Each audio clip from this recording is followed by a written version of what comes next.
but sometimes it takes like a minute, which is very frustrating. Anyway, thank you for being so patient. Yeah, no, it's fine. Okay, let's see. Yay! We're back. Yay! Okay. All right. Jason's here. Everyone, we did it. We're so back. We're back. Yeah. A whole 15 minutes. That's insane. Okay. All right. We're back. Let's just continue. Are you still connected to the sync tube? I think I am. Yeah. Okay. So if I press play, just press play for you. Yeah, it worked. Oh, great. Okay, let's go. And surely, Katy Perry is the spectacle, not the spectator. So then who? May the odds be ever in your favor. Effie Trinket, played by Elizabeth Banks in the movies, is one of the hosts of the Hunger Games. She runs the live draws for the human sacrifices, and she acts as Katniss's image consultant and media coach. In the books and the first movie, she's portrayed as a chattering ditz who is willfully oblivious to the horror she participates in. However, in the movie sequels, she starts to register the injustice of the system, and eventually it completely breaks her. The last we see of her, she has joined the rebels. Now, I have no evidence that Katy Perry was inspired by this or has even seen these movies. She's never She said is anything. very Katy Perry-esque, though. I am unshakable. Yeah, it is. I'm unsure. Part of me feels like she's trying to capture California girls, but like it kind of does make. I see what he's saying. I'm following with him. I think he might be right. I've never thought about that, like doing Effie Trinket Corps, which is like in its own way, like God, that kind of works because like Effie Trinket is like, you know, in the Imperial Corps, like killing all of the rebels. Like it like in a weird way, it's like too self-aware. No, I know exactly what you mean. It is yeah, 100%.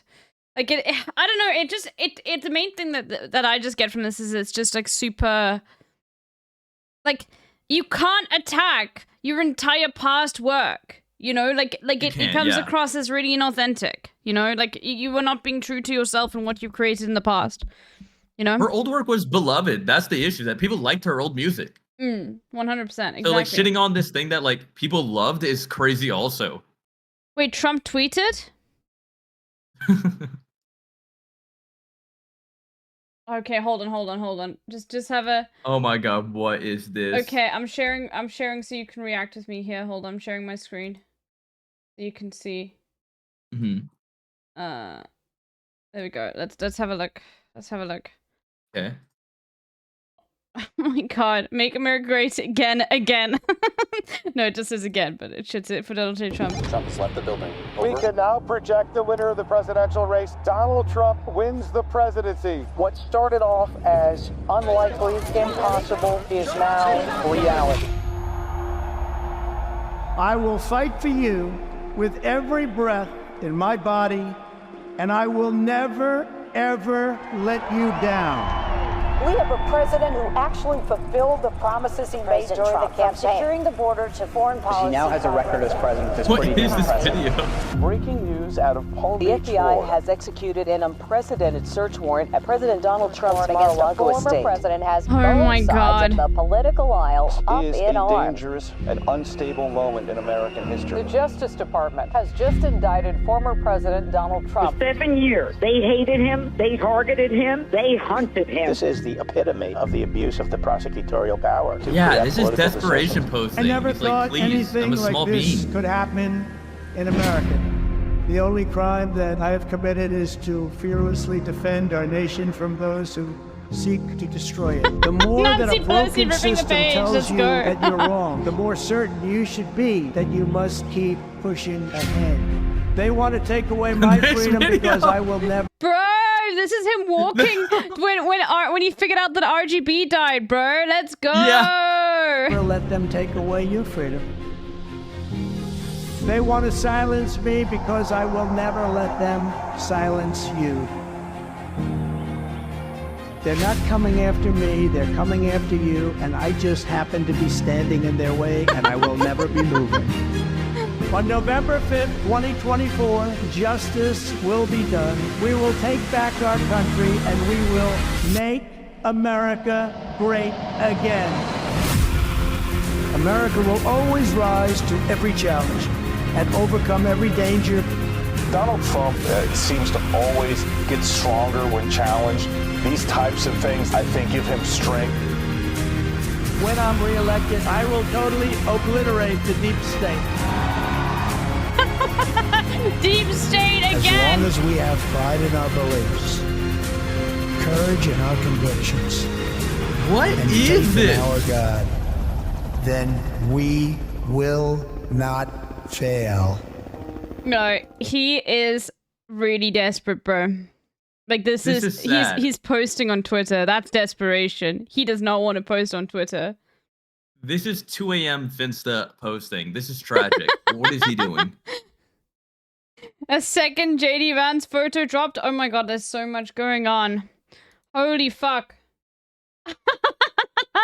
Oh, he's hot. No, I'm kidding. Oh my god, bro. I didn't say Finster. I said Finsta. Okay, let's get back to That's back to I mean, back to KATY. Slay mama. Slay mama.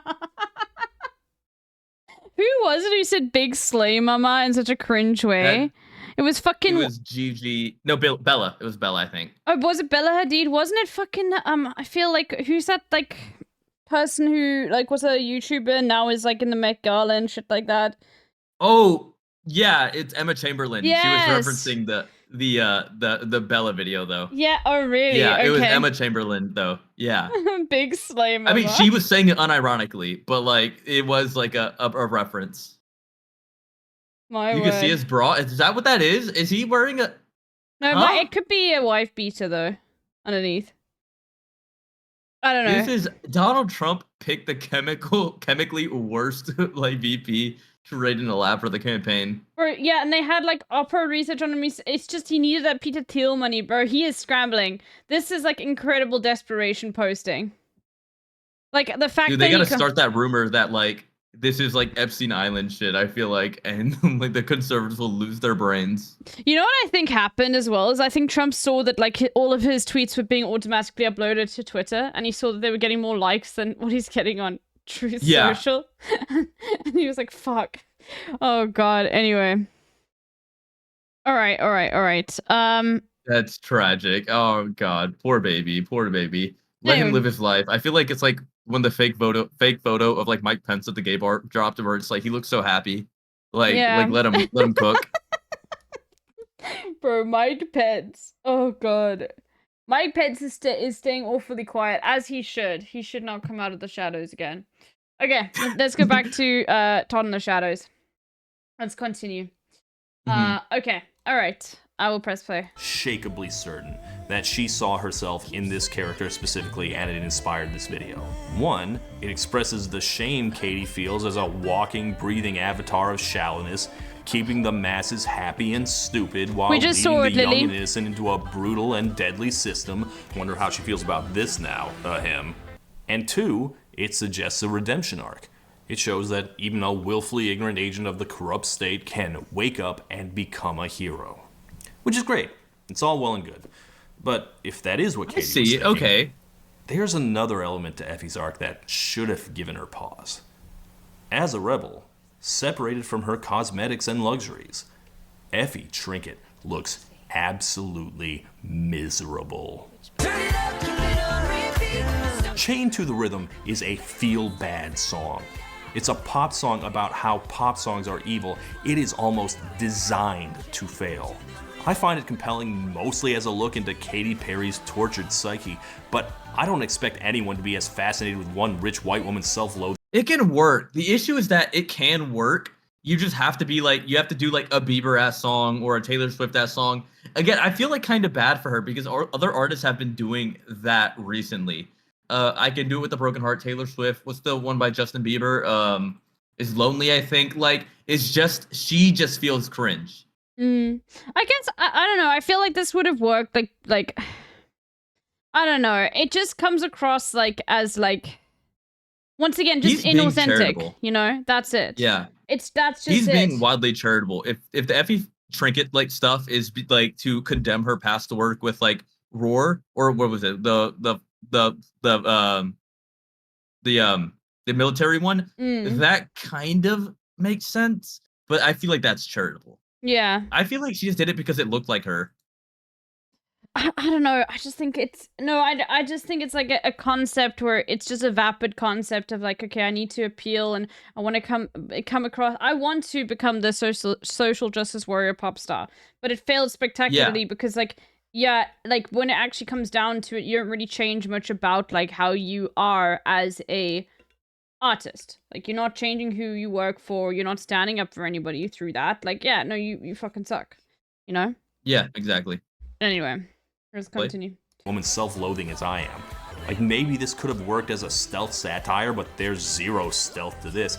It's sledgehammer. Okay, we only have 15 minutes left, so we're gonna have to continue this because then I'm having Oni on to talk about Metal Gear Solid.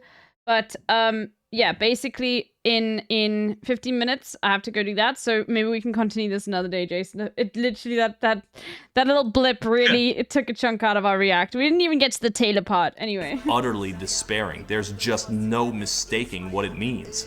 KATY's fans certainly figured out what it meant, and many of them were justifiably insulted. Who's we, KATY? Like, it's one thing if KATY doesn't feel good personally about her success, but saying we're all stupid for listening to her?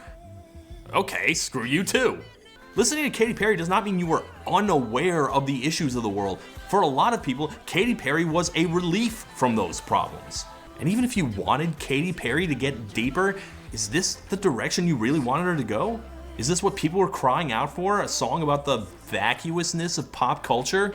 Katy Perry was at the Women's March, surrounded by furious people ready to fight the power. How could she have missed that no one there wanted to wallow? They certainly didn't want to talk about how stupid pop culture brought us to this point. It's just pop music. Who fucking cares? We have actual issues to worry about. Not everything's about you, Katy Perry. And that's to say nothing about the verse from Skip Marley, who had an extremely strange 2017 soundtracking white celebrities' journey into wokeness. I still like this song. I think it's strong. I think it's catchy. It's certainly unique. But it was never going to be a hit. In her first stab at purposeful pop, Katy Perry completely misjudged the moment. Chained to the Rhythm did mediocre numbers by Katy's standards. But Katy was committed, and she made sure everyone knew. Sexualizing myself was like this attention-grabbing thing. I went into my 20s and it went into my career just like over-sexualizing and not like... She began wearing less revealing outfits, got a short blonde haircut that no one seemed to like, gave a lot of interviews about her new outlook. In May, she dropped the next single.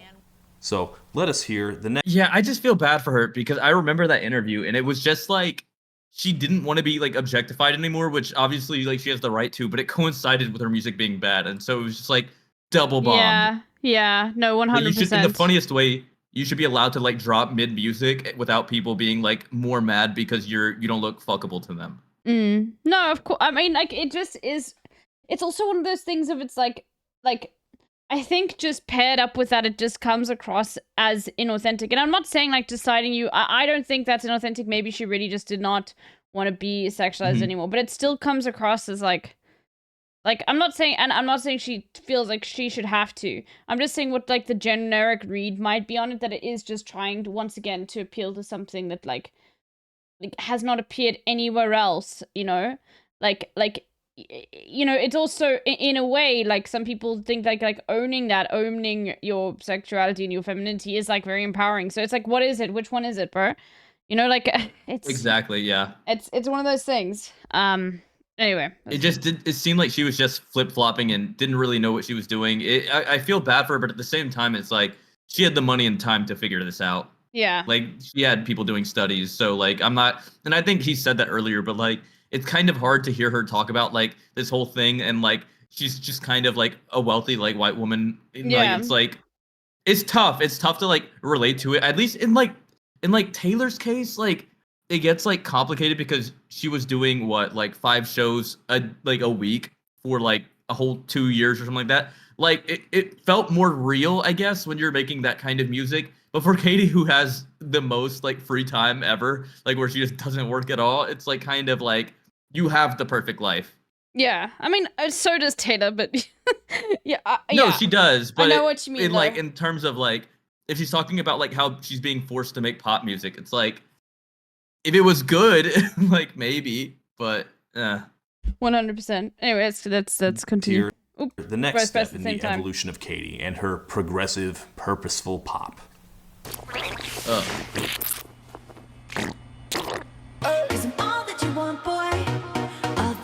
I have to be going to BRB for a bit for this, but that's okay. Oh no, she's wearing some. She's fine. Was called Bon Appetit, a sex song based around food metaphors. Appetite for seduction, fresh out the oven, melting your mouth kind of loving. I mean, that's a purpose, I guess. Okay, maybe Bon Appetit was always the plan. I mean, it probably was. Katy Perry can't just stop being Katy Perry after all. But to me, it looked a lot like a panic move. A desperate step backwards to pull back everyone turned off by the first single. I'm sure she had to be worried when she'd do interviews about her new left-wing agenda and then get asked, but where's our summer jam, Katy? Don't worry, you're gonna have some of that good old Katy Perry fluffy stuff that you love so much. So instead, we have something more commercial, more Katy-like. Plus a rap verse from Migos, who were white hot at the time. This will surely turn things around. Yeah, it didn't do that. Bon Appetit bricked immediately, and it deserved to. Yeah, Migos was falling out of grace at this time for dropping, I think, Culture 2, which didn't do well. So there was a lot going on with that too. It just felt like desperation all around. Into the Rhythm was a decent execution of a questionable concept. Bon Appetit is just a disaster from the get-go. The song's a mess, there's no hook, and a song this explicit is really not in Katy's wheelhouse. I think she was trying to keep it light with the food innuendos, but this is still probably the dirtiest song she's ever released, and it's directly at odds with her wink-wink, tee-hee brand of sexuality. Chained to the Rhythm was considered an underperformer by only getting up to number 4, but Bon Appetit couldn't even break the top 50 and was gone in a month, which is only fair. Okay. Trying to be that sexual while making her trademark tacky videos, boy, it does not work. It's too gross to be fun, and it's way too stupid to be erotic. Unless he's right, it is too gross. It's just too. There's too many sounds and visuals. It's very weird. This music video is very uncomfortable. Yeah. Well, if you're gonna do Gaga style highbrow music, it can't be this kind of song because there's a way to do this. It's just she's just doing it wrong. Yeah, 100%. 100%. Army Hammer. There's nothing hot about Katy Perry dressing up like a chicken cutlet and jumping into a pot of vegetables. It's like body horror. I don't want to fuck a roast turkey, Katy. But of course, this unappetizing video is not the visual people remember. Once again, Katy Perry. What people remember of Bon Appetit, perhaps the defining moment of the Witness era, was from May 20th, when she got booked on SNL. Oh, He's God. Right. This performance was laughably bad. Boy, seems all right so far. Let's bring out Migos.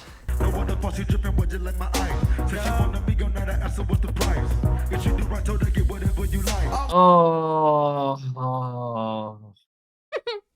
She's literally millennial mom pulling up to the function. This is tragic. It's so tragic. Millennial cringe. So tragic. You were so right. That is the perfect way to describe it, bro. Oh God, my word. It's she's simultaneously trying to be I'm too cool for this, but I'm also cool enough to be invited. It's just devastating. Oh my God, yeah, exactly. It's brutal. I remember this video. This video, it is Hillary Clinton core Riley Crabb. It is. The Hillary Clinton campaign did unrepairable damage to Katy Perry. Yeah. Yeah. Oh Lord. I swear to God, I just watched Katy Perry age 15 years right in front of me. Who choreographed this? My mom? We'll have our own dance. Every Simpson dance now. Bum, bum, bum, bum. I've watched this moment over and over again. I've never seen anything like it. This is definitely the Gen X mom that lets her kids drink. It's yes! very specific type of. Yes, 100%. Oh my God, that's such a good reference. Fuck. It's brutal. It's just so tragic. Gosh, and then there's also there's an element of Eminem stance sort of core in it as well.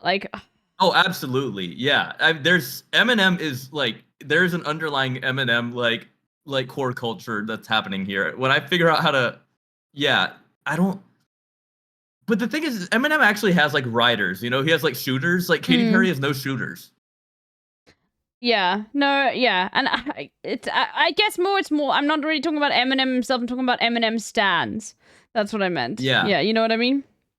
Anyway, let's continue. But it feels like those. Yeah? She's the stan. Yes, no, exactly. Like that video that Hassan played with Cute Cinderella about the person, like stan. Yeah. Oh yeah, like literally that. Oh my word. Anyway.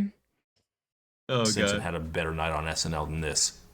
Now, if you read the comments on YouTube, you will see people blaming Migos. The story is that Katy had a big drag queen performance planned that night, but Migos refused to share the stage with them, forcing Katy to improvise the thing you're seeing. To be clear, the story appears to be false. The original article it came from didn't name its sources, and then it was deleted for unknown reasons. Oh, this is brutal. Okay, That's Katy, insane. you can't lie about that. Yeah, you can't lie about that. That's crazy. No, I was gonna be really woke, guys, but like the person I was working for was not actually that woke, so I had to, decrease my wokeness. As the most powerful person in the room, I had to cater to everybody else. Really, dude? No. It's also just racist. It's like the concept of like these black men like you wouldn't perform with drag queens. There's too much going on here. Yeah, and that's a fucking terrible narrative. Anyway. Including the drag queens have denied it. But it sure seems plausible, right? I bought it completely at first. For one, it plays into our stereotypes of homophobic rappers, which Migos has gotten in trouble for before. But also, it's an explanation? Any explanation for an otherwise inexplicable performance? Katy Perry's entire existence reeks of effort. She often tries too hard, but she never half-asses it. What the fuck is this, bro? Oh, what the fuck is this? What are these outfits, bro? She is just a cringe factory. I know he doesn't want to use the word cringe, but it is bad. Oh my god, this is terrible. In the funniest way, like do you remember Left Shark? No, I don't know who that is, but yeah. But it was brought up before. Yeah, it was a Super Bowl performance in which one of the sharks couldn't dance, basically. And one of the things about it is that while it was cringe and weird, it was also one of her most viral moments. And so a lot of the dancing things that she did after tried to basically replicate it, but on purpose. Whereas during the Super Bowl, it wasn't on purpose, and so you could just smell it. You can smell it when she's doing it. My word. Okay. Gosh. Often tries to. This is literally like Nancy Pelosi Kente class shit, bro. Yeah, exactly. Oh my god. Yeah, she never half-asses it. She always goes big. She's a seasoned vet at this point. Fuck, even if whenever? she did have to ad-lib. We're gonna go for 5 more minutes, what she came up with? My god, was she this lame the entire time? Yes. In June, the album dropped. It looked like this, which... How could a Katy Perry album with this artwork have failed? Now, I've heard this 90s prog metal album cover might be a reference to The Neon Demon, an elevated horror movie about an aspiring model. It has a similar color palette, similarly dim view of fame and glamour. I won't spoil it, but there is some eye and mouth imagery in there. If that's what this is a reference to, you realize you're Katy Perry, right? I see this cover and I think Katy has some serious Gaga envy. Gaga could get away with a Neon Demon reference. Katy was already stretching it with the Hunger Games. Stick to Candyland. Actually, the promotion was just baffling all around. Today's friend is... Katy Perry! For Bon Appetit. It's literally Amy Schumer. Please save me. Okay, hold on. Okay, so we need to. We're gonna stop here. Do you want to continue? Okay. I mean, you don't. Okay, I was gonna make a job about you being unemployed, but you don't have a job. You can join again tomorrow to watch if you want to. Maybe we'll see. Okay, we'll up see. to you. Otherwise, I don't mind finishing it. But because I mainly wanted to talk about the Taylor Swift stuff, which was over here, with you. But it's fine. You used to have so much context on this, regardless. Yeah, we'll I should be able to do it tomorrow, but If the not, then Taylor we can do Swift it another stuff day. is No problem. yeah. Yeah. Because the Kanye stuff. Yeah, he seems like he's done a pretty good job on this. Anyway, so then Pavasky just sent this saying, please don't watch more than a minute. So let's put this in here. Hold on. It might not have embeds, but okay, let's see. So we'll watch a minute of this.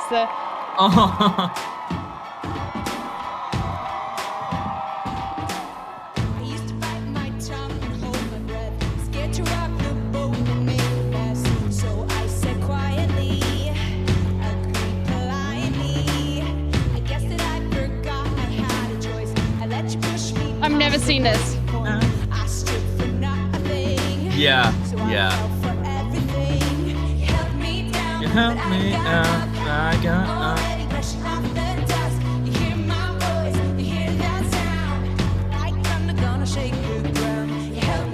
Oh God. It's actually not that bad right now. Okay, this is not bad, actually. Yeah. I think this is okay. It's like cringe, but like it's actually not that bad. You know what I mean? It's not. She can get away with it. It's low effort enough to like be like, I wasn't trying that hard, but high effort enough to be like, this is what you would expect from an artist. I don't think this one's that bad. It's not as bad as the SNL. Yeah.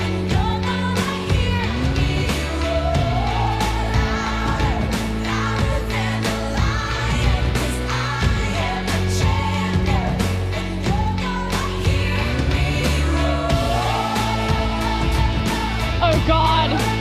That's bad. Oh God. Okay. Anyway. That's bad. Jason, thank you for joining me today. Now I have planned to have Oni Spumoni on to teach me about Metal Gear Solid. If you can join tomorrow, then it'll be good. Any time this week that you want to finish this video, because I want to hear your takes on the Taylor Swift stuff. But let me give you a shout out. If you don't know Jason, please follow, drop a sub if you want to. Yeah, be a shout out. Thank you. This was great. You are so good at fucking yapping, dude. I love it. I'm sorry about my internet, But anyway. No, it's fine. With the KATY stuff, I just feel like I used to be like upset with her, but now I just feel bad. It's just like it's heartbreaking to see someone fall from grace so quickly. Yeah. And just never. It's like Donald Trump shit. She just constantly wants to be loved, and Elon Musk shit, where she wants to be loved, and just nobody will do it. Just nobody will do it.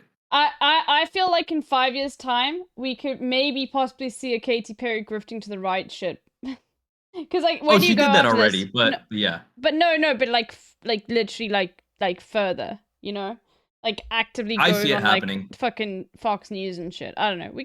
She probably regrets doing the Hillary stuff. If she did like the thing with Trump, she probably would be like at least a little relevant in the right wing space. Well, no, that's the thing. Is like that's how people like this maintain relevancy. Is like the right wingers will if you are like a popular figure from liberal culture in the past and you can be converted onto the right, like they will open you with wide arms and they will shower you with so much fucking money, bro. Like, but then no one will ever respect you ever.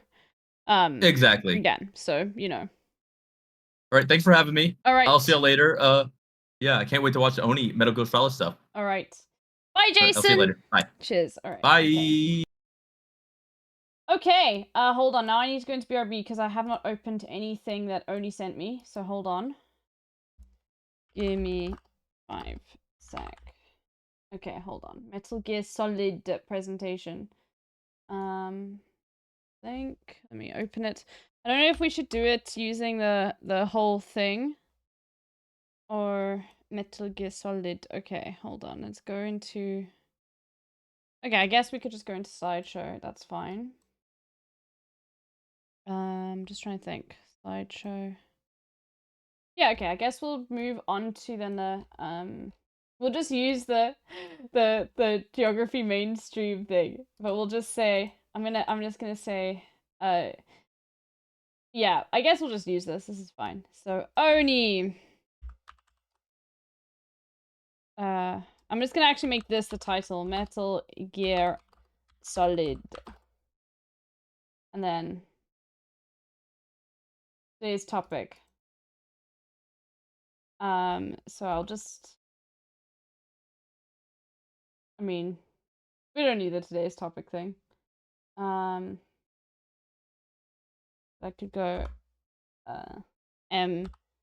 I'll just do that, and then I will say and then Oni. Metal MSG, fuck MGS. Oni Spa Moni. And that's a he, him. Okay, perfect.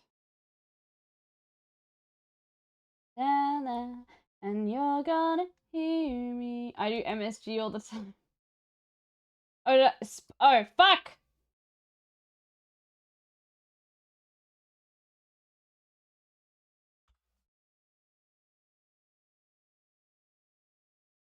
Happy?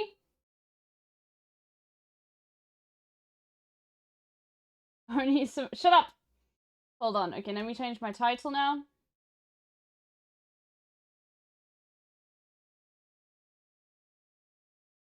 Metal Gear Solid Talk with Oni Spa Oni. There we go. Alright. Done. Then I need to do this. Hold on. I'm just gonna call Oni. And just need to then do the game background. Hello. Yesterday. Give me a second. Okay. Just check that this works. Yay, look at that blur. Look how professional my blur is. I'm so proud of myself. And instead she just like, yeah, I installed one like thing. Anyway. Okay, so we're learning about Metal Gear Solid. I need the bathroom quickly before we start. But yeah. Okay. I'll just talk to chat. Or I'll do the social posting. Yeah, and then I'll just share this with you. Yes, please do that. Great, because like it is something great. I can sink my teeth into it. Like a whole gaming franchise, because I have downloaded all the games, so that's gonna be part of that chat. Is we will play some of this later, which I know is like a lot. Like it's one. I feel like it's one of those games that's like relates to everyone's childhood because they all had gaming consoles, but I never played it, so you know. We're gonna get into it in a second. Anyway, don't worry. All right. But you can see the presentation. Okay, I'll be back in a second.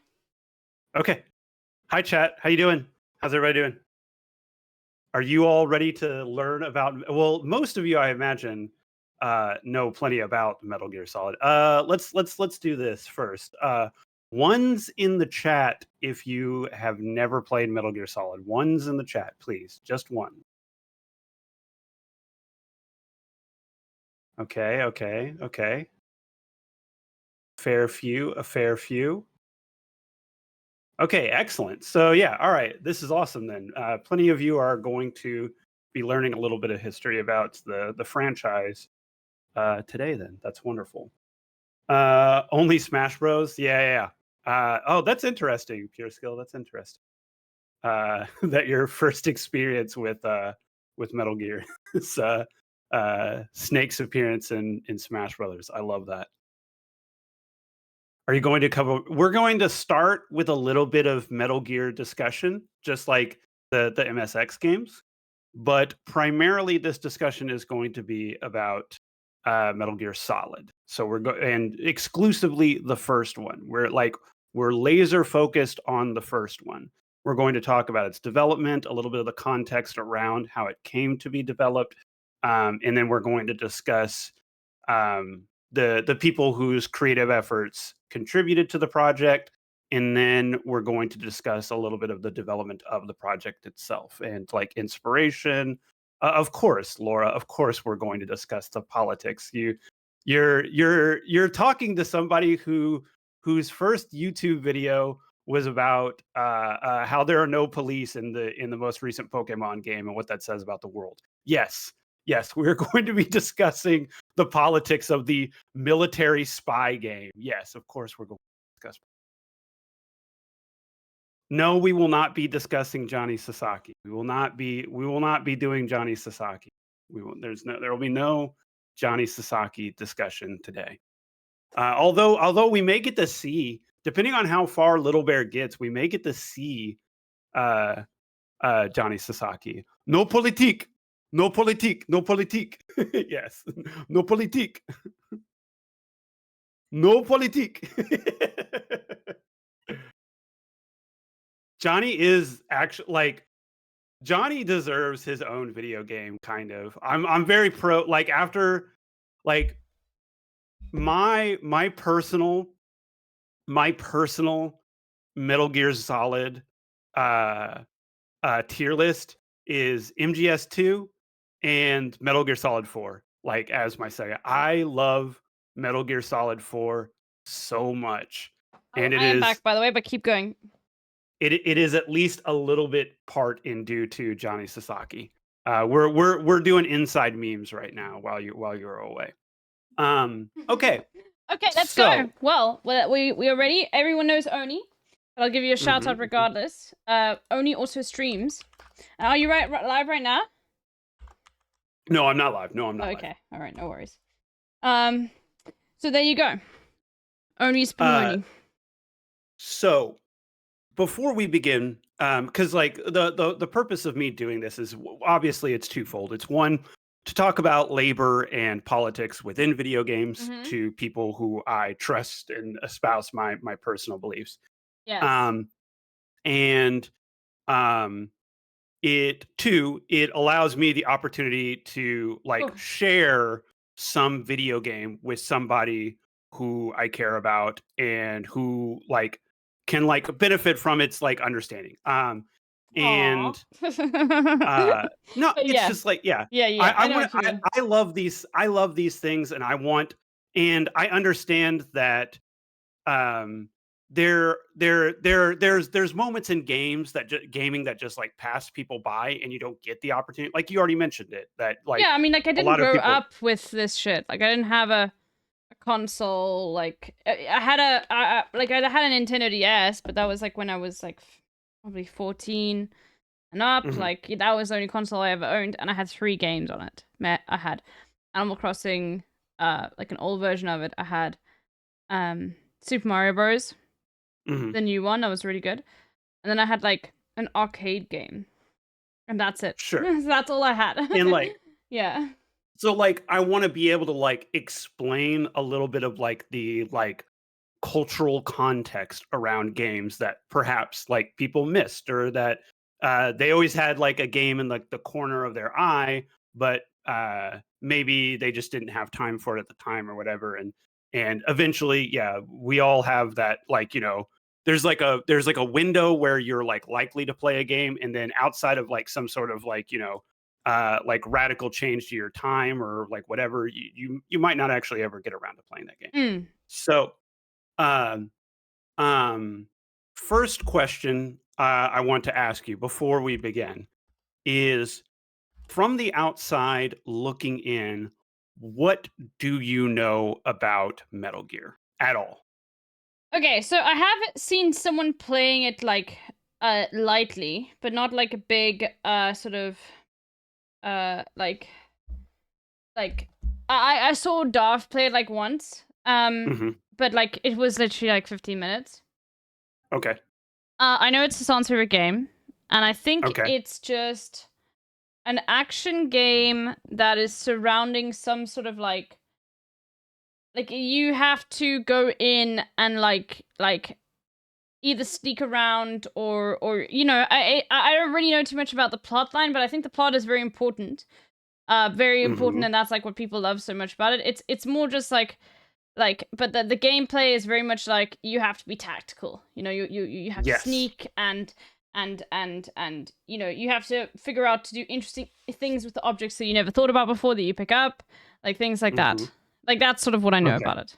Okay. Okay, excellent. You have grokked most of the point of Metal Gear Solid already, which is wonderful. I love that. Yes. Okay. So follow-up question to this. Oh, sorry. I also, to back up, like the third point I wanted to make earlier is that I want to do this with other streamers. Like I want to like go onto other people's streams and do presentations about series that, you know, they might have like been curious about or whatever, but yeah, they just missed it and then time passed. 100%. So like, yeah. Okay. So this is like this is the pilot episode of like something I hope to do in the future for other people. Okay. Fair enough. So with that in mind, the follow-up question is, what interests you about this game? Like, what made you choose that? Because you, to be clear, chat, I asked. It's Littlebear. literally like the most basic shit in the world. It's Hassan says his favorite game, and I genuinely like the content Hassan normally like that's it. Like it's probably like normally I wouldn't gravitate to the color palette of the game at all.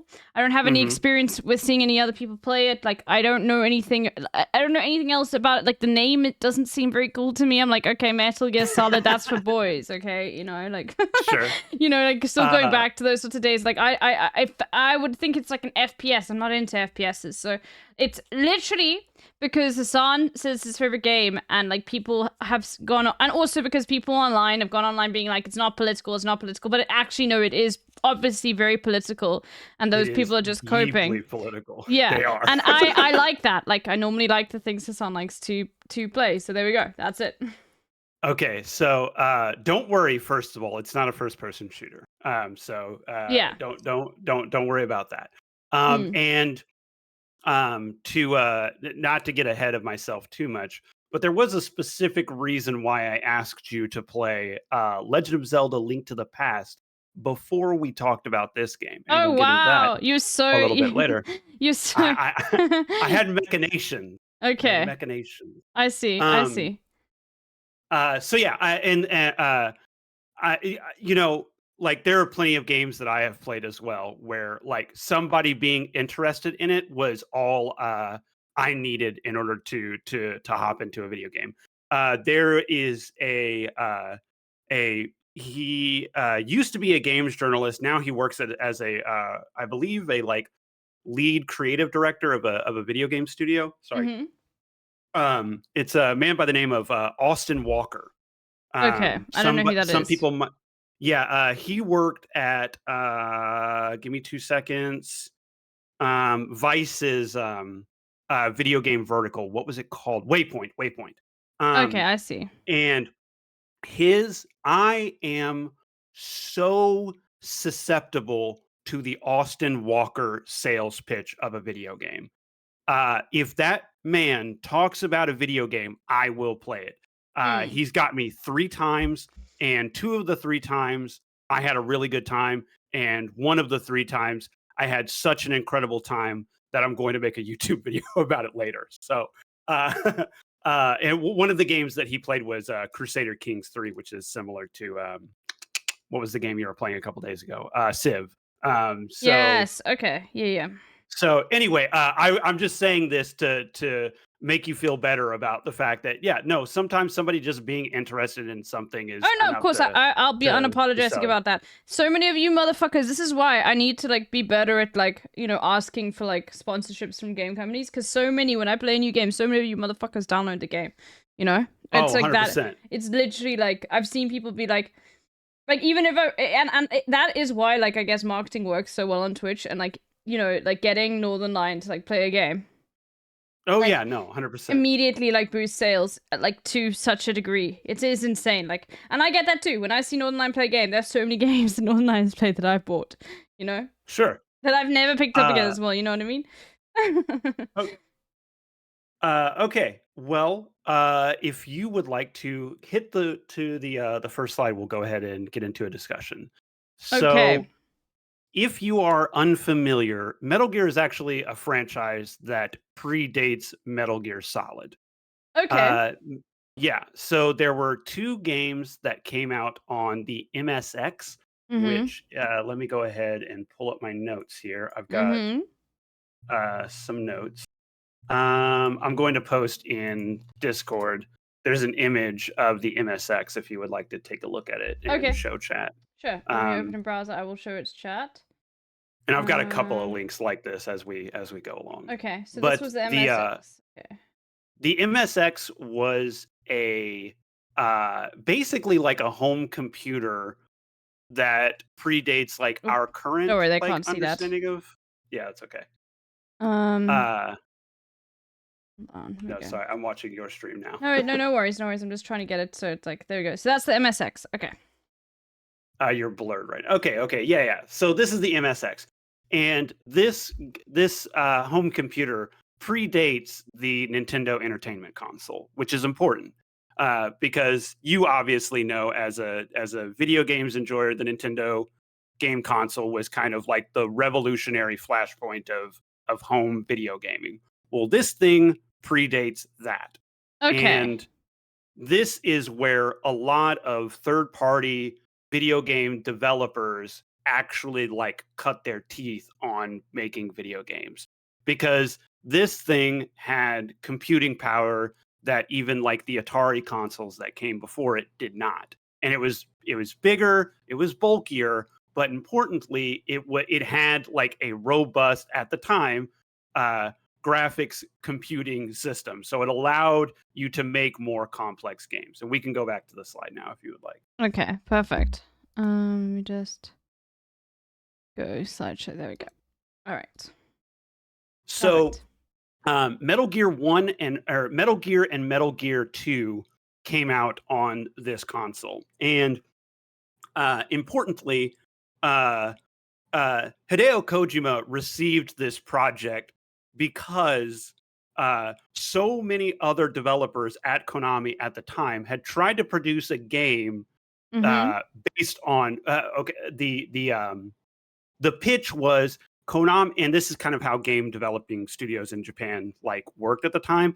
They would pick a trend or like a topic or a style, and then you would talk to your developers, and your developers would make a pitch for a game. And then, okay, that pitch works. Let's go ahead and knock out like a rough draft of like what a level looks like or what a mechanic looks like, so that we can see if we can base a whole game around that concept. So Kojima was the fourth developer who was given the project of Metal Gear and told to develop a game based on the concept of war. That was the loose pitch of Metal Gear, was make a game about war. And 3 other people failed to produce a game that was like quotient enough, concise enough, like tight enough to move forward with a video game, with like a complete video game. Okay. And I see. So Kojima saw that people were struggling with, and part of this is that shooting is kind of like an obvious component of war, right? Like we fight with guns now. So, and the thing is that you can't, like, first person shooters like technically existed during this time period, but they were more like gallery shooters, like those like carnival games where like you point and shoot at, like Duck Hunt. You know what Duck Hunt is? No, I have no idea what Duck Hunt is. Of course not. But I'm sure it's about hunting ducks. It is. It's a very, very iconic Nintendo Entertainment Console game, which is very funny that you don't know about it. That's okay. Yeah, of course I don't know about it. But yeah, it is a sort of. Do you know what a light gun is? No. Okay. So shit, maybe I should have included. Okay, don't worry about it. No worries.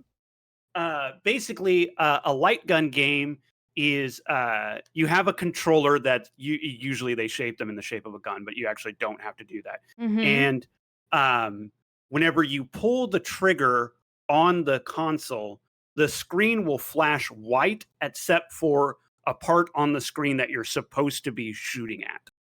And so that part will be a different color.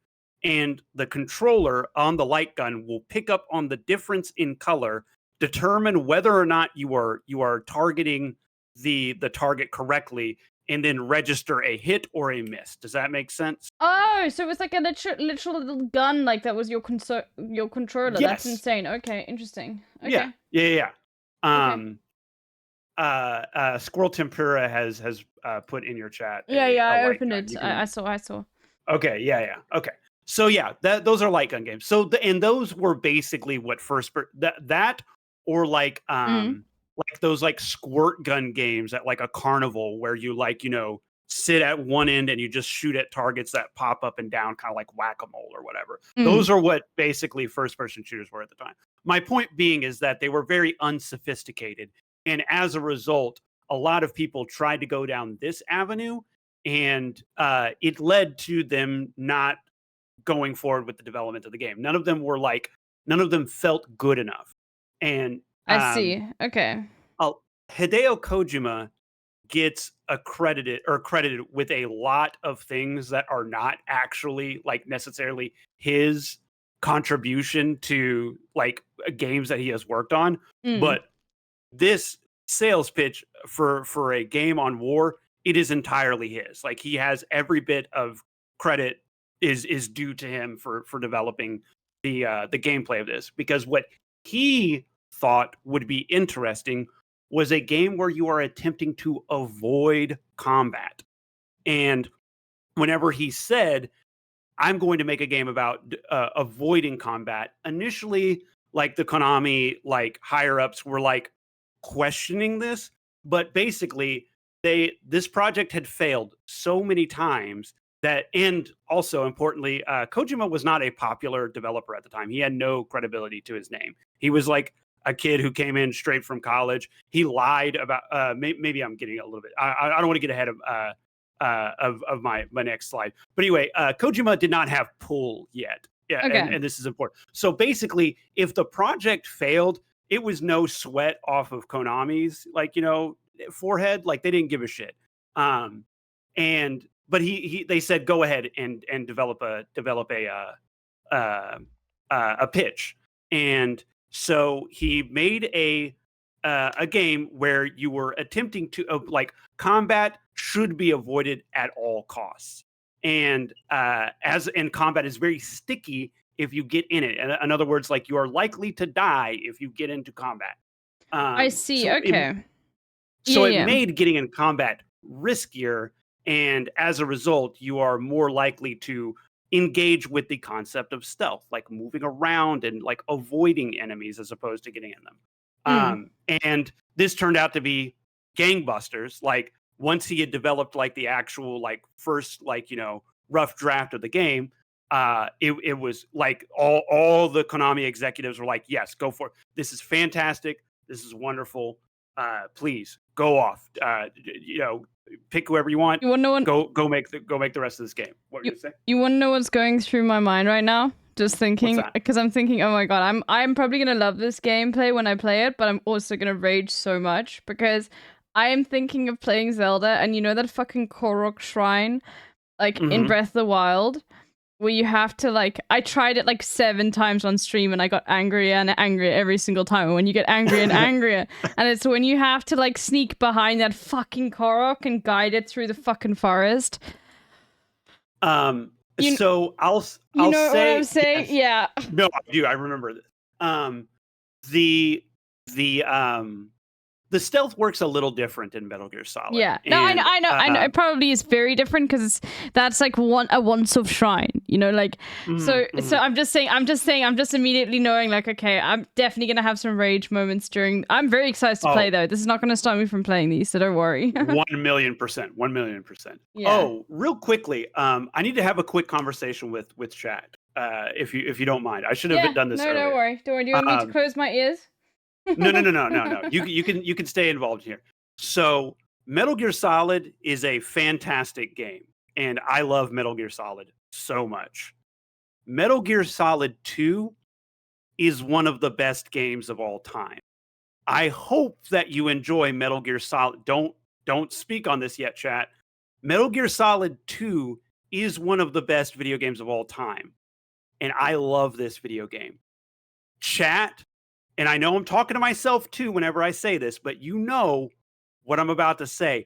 Don't fucking spoil anything about Metal Gear Solid 2. Don't. The thing that you know that I'm thinking about right now related to Metal Gear Solid 2, don't fucking say it. It's the coolest part about Metal Gear Solid 2. Don't say it, okay? Don't say it. Okay. All right. I needed, because like, if you enjoy Metal Gear Solid at all, Little Bear, I'm talking to you again. Metal Gear Solid 2 is like infinitely cooler than Metal Gear Solid. Like, there's an even cooler video game waiting for you just around the corner. But you have to play Metal Gear Solid 1 first in order to enjoy Metal Gear Solid 2. Is that the process? No. Actually, not necessarily. You could play either or in a vacuum. Plenty of people will say this is incorrect. I don't have. I'll be completely honest. I don't have this perspective about anything. Like, if you are interested in a book series, a comic book, a video game, a movie series, whatever, hop in. Just go and do the thing. Because the more you build up in your mind that you have to go through this whole process in order to enjoy the thing that you're trying to get to, yeah, I know what that you mean. Perceive as good, you're going to talk yourself out of it, and it's going to become this chore that you're never going to get around to. And so I would just say, like, if you're interested in it, hop in immediately, like wherever you're at. If you want to go back, like we were talking about Metal Gear Solid, if you would like to go back and play Metal Gear Solid, absolutely. Go play the first Metal Gear Solid. It's a great game. It stands up well. It's like, I played it recently on stream. Also, by the way, I fucked up plenty on stream. Squirrel Tempura and plenty of others watched me fuck up plenty of components of the game. So don't feel bad whenever you fuck up. Okay. No but worries. anyway, back to the discussion. Hold on. Yeah, no, Rain. Only Spumoni is on to talk about Metal Gear Solid. Just once again, no spoilers, please, everyone. We'll play some of it later. I've never played any Metal Gear Solid games before. I have basically no idea about the games, you know? So, yeah. Squirrel Tempura, we're asking a lot if we're if we're trying to go from MGS to Zone of the Enders. Those are different things. Zone of the Enders is another Hideo fronted project. But anyway, point being, so Metal Gear releases to widespread success. Game is fantastic. It does very well on the MSX. It does so well. Somebody is DMing me right now. Fuck off. Anyway, sorry, it's very distracting. No worries. But anyway, Metal Gear Solid comes out. Metal Gear comes out. Sells like gangbusters. Does very well. Snatcher and Police Knots were the two major projects after Kojima worked on this that were also Kojima fronted projects. Like, his name was at the front of the box. And as a result, hey, give me 2 seconds. No worries. Hey, stop messaging me. I'm live on stream right now. Lamau. Okay. It's like it's literally like my best friend is just randomly DMing me right now on Discord, and we never talk on Discord. He always texts me. So like, I don't know why he's DMing me right now. And it was so fucking distracting. I was like, man, shut up. Anyway. Okay. Okay. And it was clear he was going to keep messaging me. Eventually, so there were several concepts involved with Metal Gear that Kojima was not able to produce within the context of the Metal Gear game because of the hardware limitations. Obviously, as you saw, this computer that he developed it on looked absolutely fucking ancient. Also, importantly, they did actually attempt to make a Metal Gear and a Metal Gear 2 in the West. Those games are not the same video game that Kojima released. They were developed by a separate entity, and they just released them in the West as Metal Gear and Metal Gear Snake's Revenge. But they are not actually Metal Gear games, and they are not canon. So just a quick aside. But so now that we have a solid understanding of the context for which Metal Gear Solid came to be, we can talk about who made Metal Gear Solid. You may proceed to the next slide. Okay. Hold on. Okay. This is Hideo Kojima. Yes, this is the man. And the reason why I put together a series of slides about several of the individuals that were in the like leading roles in this game is because as I previously stated, I think some things about Metal Gear Solid and Kojima games in general, they get attributed. Things get attributed to Hideo Kojima that are not Hideo Kojima related, or that he might say like, "Hey, can you produce a piece of art that looks like this?" And then the artist is the one that actually like, makes the image, the lore, whatever around it or whatever. And then Kojima adds it to the script and then like works it into the script. You know what I'm saying? Yeah. Oh, don't worry, Super Dark Void. We're going to talk a lot about Yoji Shinkawa. Don't worry. That's my guy. But I'm not trying to sweep the leg of Hideo Kojima. I'm trying to build a more realistic foundation for our discussion on Hideo Kojima. Yeah, people are complaining in the chat that you're doing police notes to Erasure. I don't know what the fuck that means, bro. I'm not. What? No, we're not. What the presentation is focused on one video game. Yes, chat. So it's about Metal Gear Solid. I don't know what the fuck police notes is. Police Knots is his third game, and it's the game that released right before Metal Gear Solid. So, Police Knots was being developed like at the time in which Hideo Kojima started putting together. We're not talking about Penguin Adventure either. That's not even like he has basically like a part-time manager position on Penguin Adventure. That was the first game Hideo I know you motherfuckers are just going into the Wikipedia and looking at his production credits. None of you motherfuckers knew Penguin Adventure existed before today. Have you played Penguin Adventure? No, of course I haven't. Why the fuck would I play a game called Penguin Adventure? No. I might now, but we're not. No, I'm honest about it. Chat isn't as div. These motherfuckers says it's my favorite game. Okay. Shut the fuck up, you liars. Okay. You're getting God, distracted. Now Grimlo's messaging me.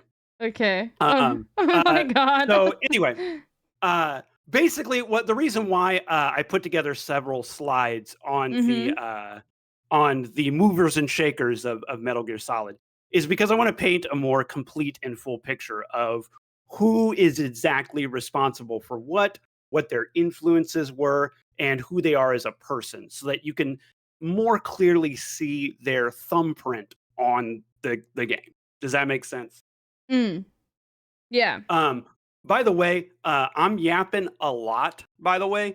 If you are curious about any component of this presentation, please stop me and we'll just yap. Oh no, I'll ask. Don't worry. You just keep going. I'm just taking it all in. Okay. Okay. I had a sip of water while you were responding. Yeah, okay. No worries. So let's talk about Hideo Kojima. Hideo Kojima is long. It's there's a very, very long, much touted about, very well documented and very well supported lover of film. His original, he had aspirations of becoming a writer and then eventually directing film. That was his goal. And but importantly, he grew up at the time in a budding industry in Japan, which was game development. I was able to find a pretty pretty well documented history of him talking about him having family night. Sorry, give me 1 second. Sorry, I had to burp. Him having nights with his family where they would watch a film, they would discuss the film, and apparently he wasn't allowed to go to bed until the film was finished. They watched My the entire word. film. Yeah, like they had like this thing where like yeah, apparently his family were I understand trying to like get everybody together for something because it's like it's easier to like have a discussion if there's something like specific to talk about and I'm speculating but if Kojima had like the traditional like Japanese family or something perhaps his dad was not around a lot or his mom was not around a lot and like a lot of Japanese homes are traditionally like single parent raised and like the father comes home like late at night because they're a Working. salary man. Yeah. And, sorry, what did you say? They're working. Yeah, that's what I meant. Yeah. And so setting aside like a specific time to do a specific task together with your family and then having a discussion about it, it was probably like meaningful. And like,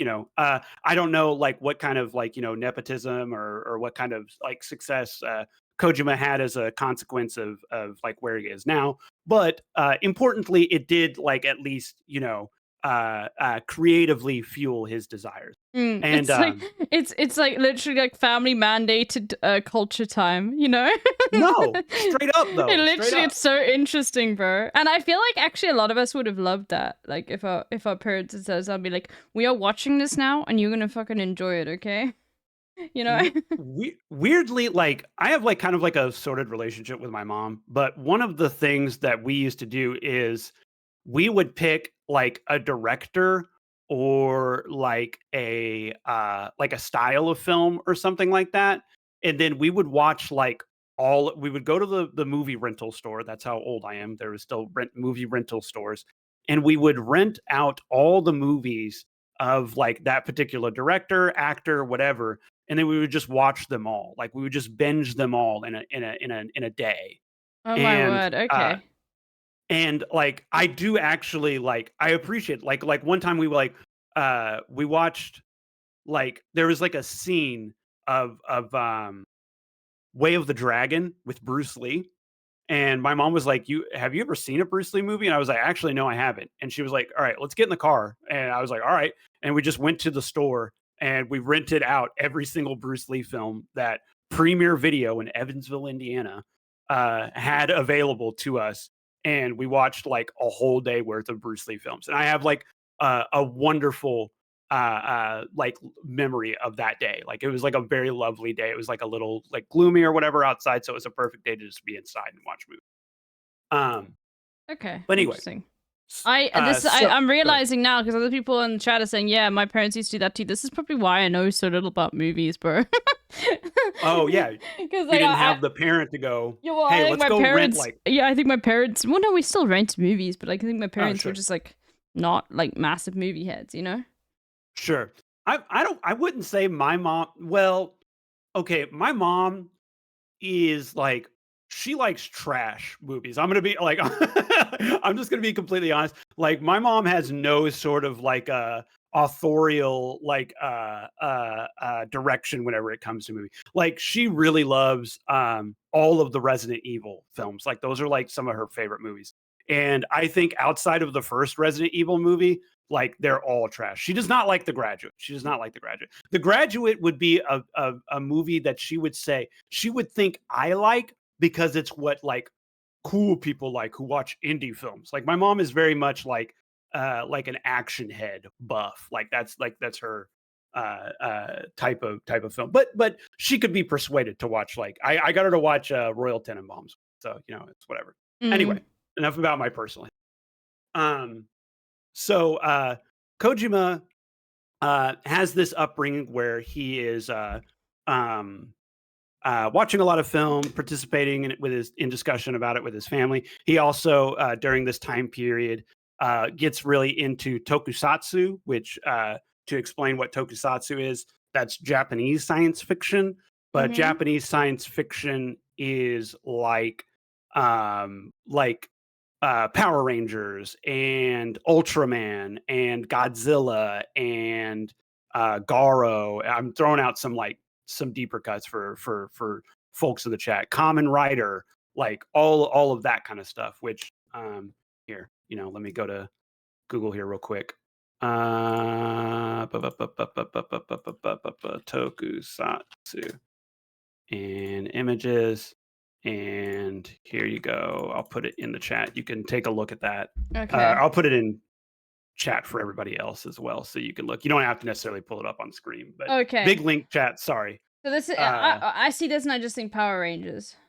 Yeah, exactly. Yeah, That's okay. and Power Rangers is the most popular tokusatsu, but in Japan, this is like a specific genre. So like, there's all different kinds of stuff that is like this. I see. And Okay. he's into this stuff, and you can kind of see this in some like, because obviously he's also responsible for like giving like character pitch write-ups. You can see like some of the tokusatsu inspiration in a character like the Cyborg Ninja, which we'll talk. Yes, Gray Fox, exactly. Super Dark Void is clearly like tapped the fuck into to Metal Gear, because this motherfucker is like 5 sentences ahead of me whenever. I feel like a lot of people are like tapped into Metal Gear Solid. Like that's the thing, is I am the anomaly. I am the one, okay? Like people, I mean, what was it? I think it was who was it? U2, I think it was, or Mexi, or you? Oh no, it was Wypham. It was Wypham. Wypham said, literally, like, you know, everyone knows something. I'm not gonna say like, I don't want to really bring up the word, the S word, but just in case like somebody, you know, not nice is watching, but you know, people know a lot about Metal Gear Solid 2 and I don't, you know, so I'm sure, you guys are going to enjoy my process of like learning that sort of stuff. Yeah, and it seems, I think a lot of people are just so tapped into this world because a lot of you guys have been on Twitch longer than I have, you know, like, yeah. Anyway. I've been on since Justin TV. Like that's how. You're like, insane. For me, I started watching Justin TV because they used to have 24-hour The Office channels where it would just repeat every single episode of The Office on repeat forever, and I would just watch those. And each time a new episode would come on, they would just add it to the loop, and so like I just watched The Office all the time on Justin TV. Also, as DF pointed out, there's a great YouTuber, Hazel, who makes a video about indie tokusatsu media. Hazel is an absolutely wonderful YouTuber whose work I have followed for a while now, and I'm actually just gonna pull up Hazel's YouTube channel. Just give me 5 minutes. You can just talk with the chat. I just need to quickly go do something. I'll be back in a second. Sorry about this. Yeah, okay. Well, I'll yap about Hazel. Hazel. Sorry, I'm trying to find her YouTube channel right now. Hazel. YouTube. Yeah. This is it. Yeah. Everybody, go give Hazel a follow. Hazel makes wonderful, mostly about anime, like niche anime, like OVAs and like subgenres of anime. If you've ever had any interest in early American adopted anime, or like things that could have made it over to America, but maybe like, you know, only through like fan translation, stuff like that. That's going to be like Hazel's market. Hazel's market is very old anime, old Japanese media, and she's wonderful. Fantastic videos. I already linked it. Wait. Sure. I'll plug myself. No problem. Need not you ask me to plug myself, Zembo. Here you go. There's my YouTube channel. I only have 2 videos. I literally was up until 12:30 last night, thereabouts, working on my next YouTube video. I'm actually super duper tired right now. I am super duper duper tired. I would like to be asleep. Oh yeah, no, dude, the Lane video is so good. Commanders. Lane is such like an interesting period in like anime fandom. Like I can't explain. Like there was a certain kind of like there's 2 different types of people who were into Lane. There was like people who were into Lane because it was like this like experimental work of art, and there were creeps. And I guess that's really like any anime fan. But anyway, there's two types of Lane fans. There's weirdos and cool people, I guess, is really what I'm getting at.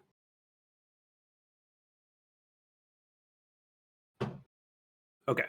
Sorry, I'm having to drink of water and I'm taking a look at chat here. We got JTV heads in the chat. Owned TV. Oh my God, I remember Owned TV. Jesus Christ. Does that just link to Twitch now? Is that? Oh no, it still exists. What? No shot. I think I used to watch Own TV for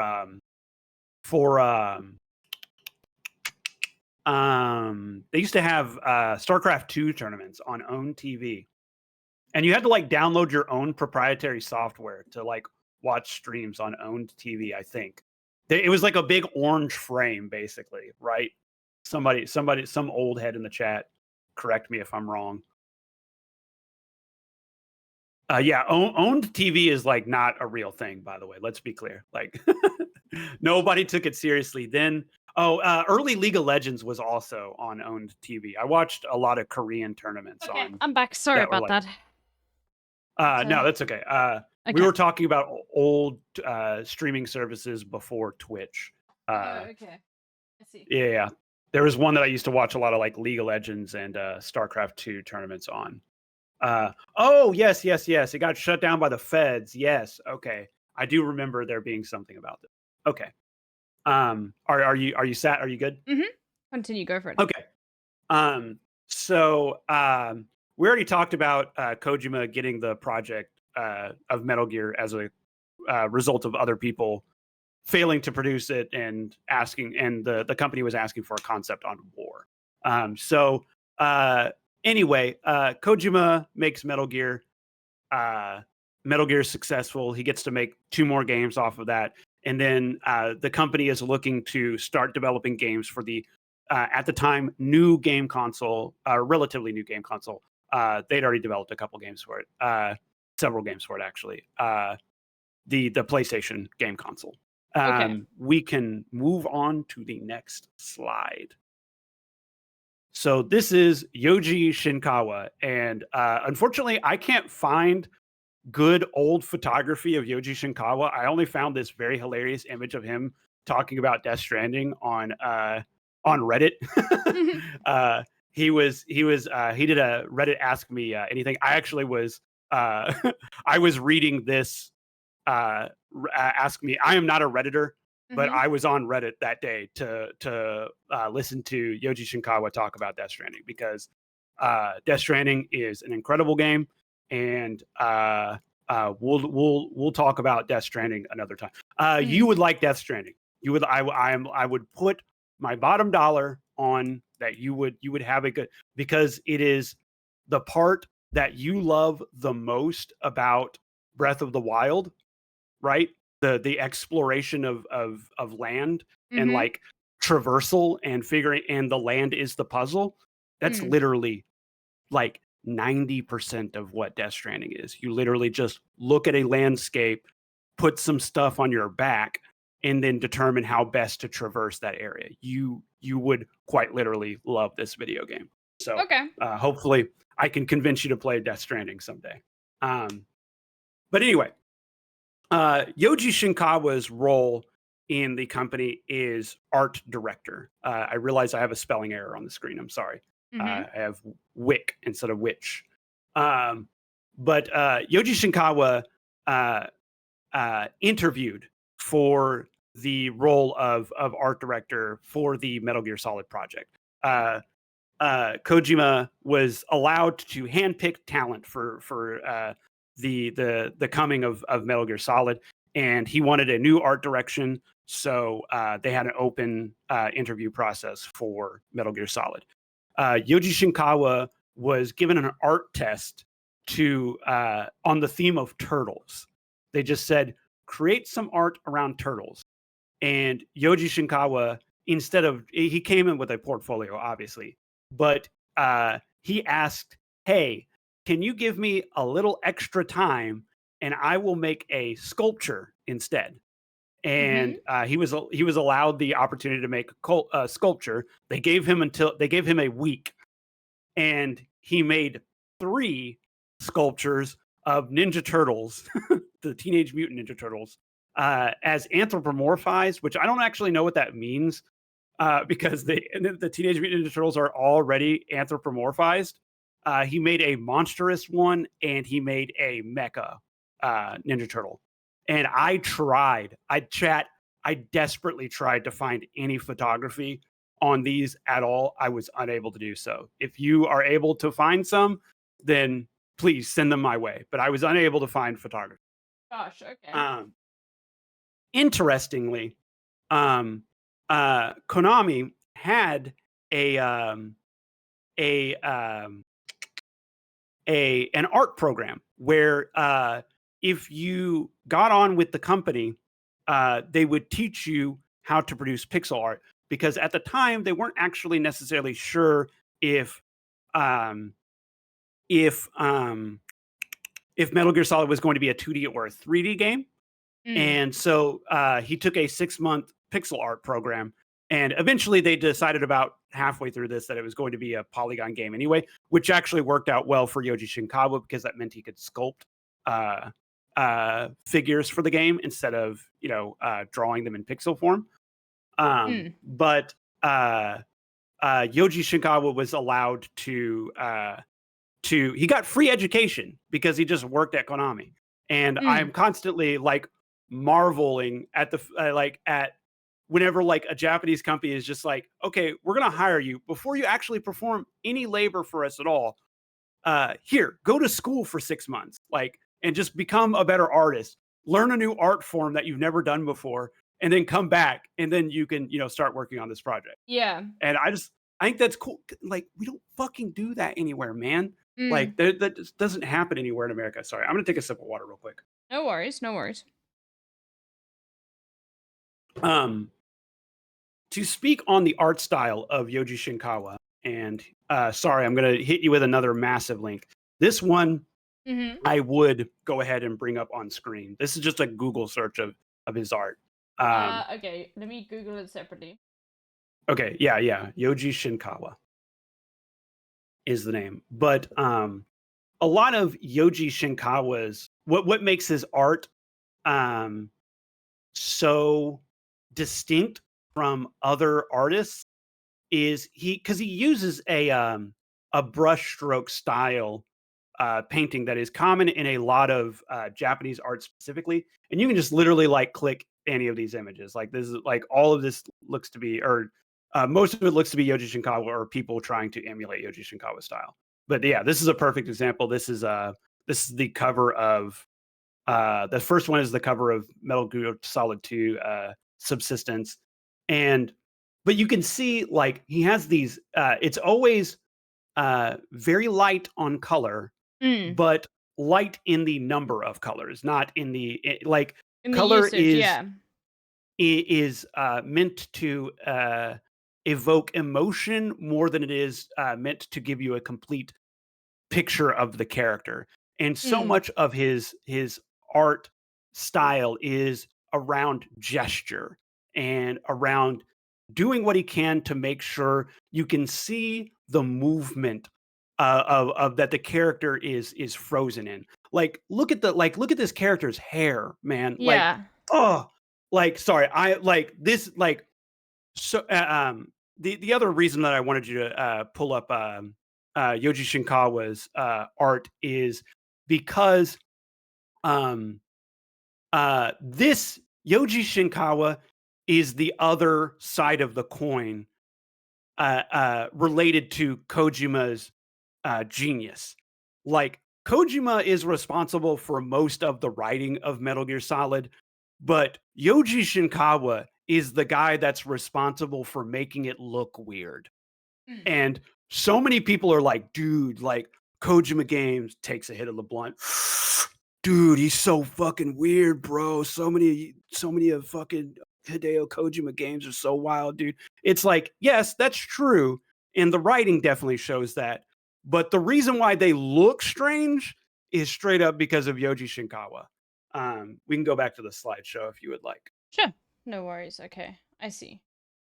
But yeah, I needed this to be clear. Like obviously, like I'm a graphic designer, and I Mhm. once aspired to be like an artist of some kind, like a physical artist of some kind.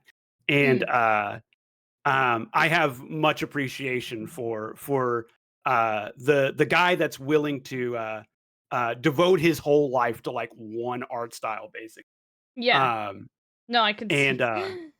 And do it well.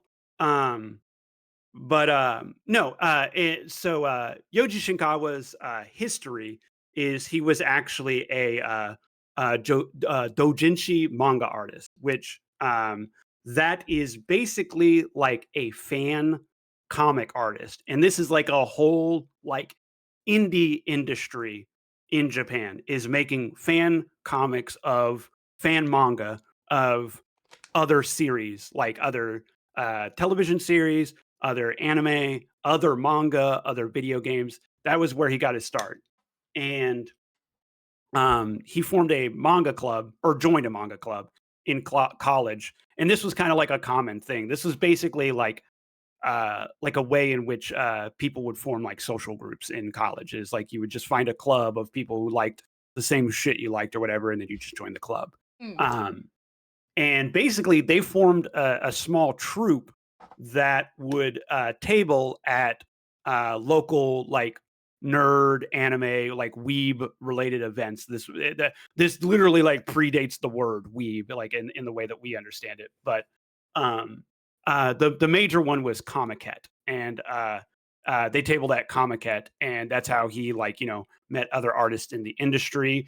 And he assumed at the time like being a mangaka was going to be his career. Mangaka is the title that you prescribe to somebody who develops manga, because oftentimes a manga artist is not just the manga artist. They are also often the writer. And this is due partially because manga is like usually printed in one color. So the turnaround time is a little tighter, not always on purpose, or not always because the artist can make it faster, but because the studios that publish the work demand it. But and the conditions of the manga industry are pretty vicious, and I would say like somewhat well documented at this point. Yeah, no, but they would get paid very badly. Sorry, I'm gonna take a sip of water. No worries, no worries. There's lots of talking, I feel. Oh yeah, and we have much to talk about still. But anyway, he thought that he was going to be a mangaka. Like he thought he was going to write and draw comics for a living. And as a result, like he basically only focused on physical and digital art tools. So like importantly, he did not learn like computational art skills like polygon art. And fortunately, hold on, gosh. I had to burp. God damn it. No worries, no worries, no worries. I drank a bunch of soda before I went on stream, and now like I'm consuming a bunch of water, so it's all coming to the surface. I know what you mean. No stress.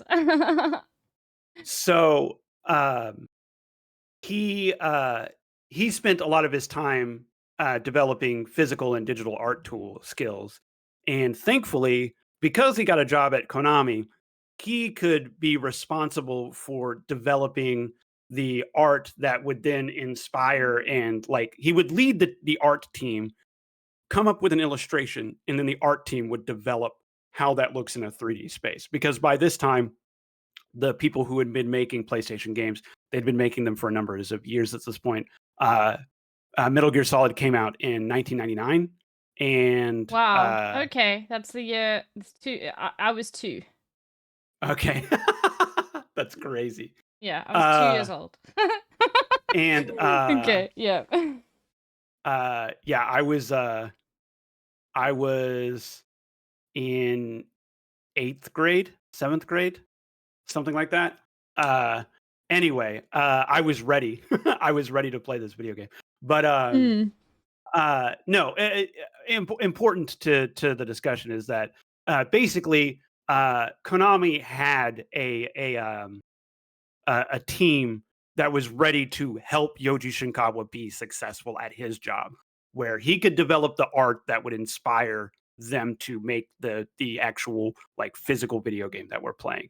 And Yoji Shinkawa's relationship with Hideo Kojima is wonderful. Like the reason why I talk about these two men as two sides of one coin is because Yoji Shinkawa literally still works for Hideo Kojima. They work together now at Hideo Studio, Kojima Productions. So, like, it is very obvious to me that Hideo Kojima is Yoji Shinkawa's muse, and Yoji Shinkawa is Hideo Kojima's muse. They are both amplify each other's work and bring out the best in one another. And I love whenever you can like look at the history of somebody's art form and witness like two people making each other better in the realm of whatever like form of media they participate in. Yeah, no, it's a symbiotic relationship, you know, like there's back and forth, and like and it's difficult to find those sorts of relationships, you know, especially in like the world we live in today, where there are deadlines and things like that, you know, especially in video games. Yeah. Anyway. Yeah, and that was kind of something that made the Metal Gear Solid game so special, is that because Hideo had espoused so much good favor with Konami at the time, that he was allowed the opportunity to slowly craft this game. And that's part of the reason why he no longer works with Konami, because Konami's business practices changed later. Konami realized at a certain point they could release a gacha game on, their mobile phone and make as much money as they did with a Kojima product that, took like, 7 years of development. And once you realize that, if you're a capitalist entity, you realize that spending millions of dollars on a video game during its development cycle doesn't really make sense on the spreadsheet anymore. And that's what ultimately ended up having Kojima leave the company. Though there's a lot of like speculation about why and how. Yes, Paul Wall, I've got the smoke for Konami. Don't worry. But anyway, we can continue with the next slide. Okay. So this is Tapi Iwase. His name is sometimes spelt with a Y. But yes, this is Tapi. And this guy is really fucking interesting.